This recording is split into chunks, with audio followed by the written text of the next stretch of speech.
நாடோடிகள் படம் மூலமா தமிழ் சினிமால அறிமுகமானவங்க தான் ஆக்ட்ரஸ் அபிநயா. ஆக்சுவலா இவங்க காது கேட்காத மற்றும் வாய் பேசாத ஒரு பர்சனா இருந்தும் அந்த படத்துல தன்னுடைய சிறப்பான ஒரு ஆக்டிங்க வெளிப்படுத்தியிருந்தாங்கன்னு தான் சொல்லணும். இதனாலேயே நாடோடிகள் படத்தை தொடர்ந்து இவங்களுக்கு தமிழ்ல ஈசன் மற்றும் மார்க்காண்டனி போன்ற படங்கள்ல நடிக்க வாய்ப்பு கிடைச்சது மட்டும் இல்லாம இப்ப அதர் லாங்குவேஜ் படங்கள்லயும் பிஸியா நடிச்சுக்கிட்டு வராங்க. இப்படி இருக்க நிலையில ஆக்ட்ரஸ் அபிநயா தன்னுடைய வாழ்க்கையை பத்தியும் தன்னுடைய காதல் மற்றும் தன்னை சுத்தி வரக்கூடிய வதந்திகள் பத்தியும் ரீசெண்ட் இன்டர்வியூல ஓபனா பேசியிருக்காங்க. சோ இந்த ஒரு விஷயம் தான் இப்ப சோசியல் மீடியால வைரல் ஆகிட்டு வருது. ஆக்சுவலா அவங்க என்ன சொல்லிருக்காங்கன்னா, நான் சின்ன வயசுல எல்லாம் சினிமாக்குள்ள வருவேன்னு நினைச்சே பார்த்ததில்ல. இதுக்கெல்லாம் நான் என்னோட அப்பாக்கு தான் நன்றி சொல்லணும். சின்ன வயசுல ஸ்கூல் லீவ் விட்டா அவரோட ஷூட்டிங்க பார்க்க போயிருவேன்.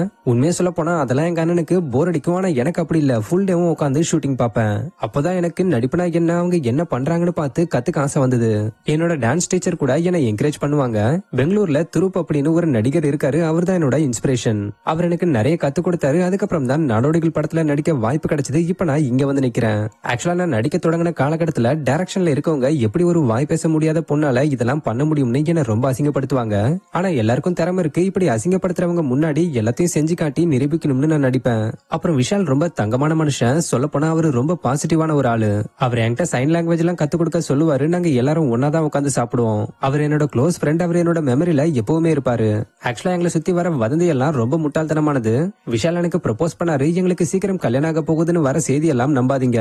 இப்படிப்பட்ட வதந்திகளை நான் பெருசா எடுத்துக்க மாட்டேன். அவங்க வயிற்று பொழப்புக்காக எதையாவது பேசுவாங்கன்னு நான் அதெல்லாம் கண்டுக்காம போயிடுவேன். என்னமோ சொல்லுங்க, நீங்க சந்தோஷமா இருந்தா ஓகே தான்னு நான் போயிடுவேன். ஆக்சுவலா நான் இப்போ ரிலேஷன்ஷிப்ல தான் இருக்கேன்.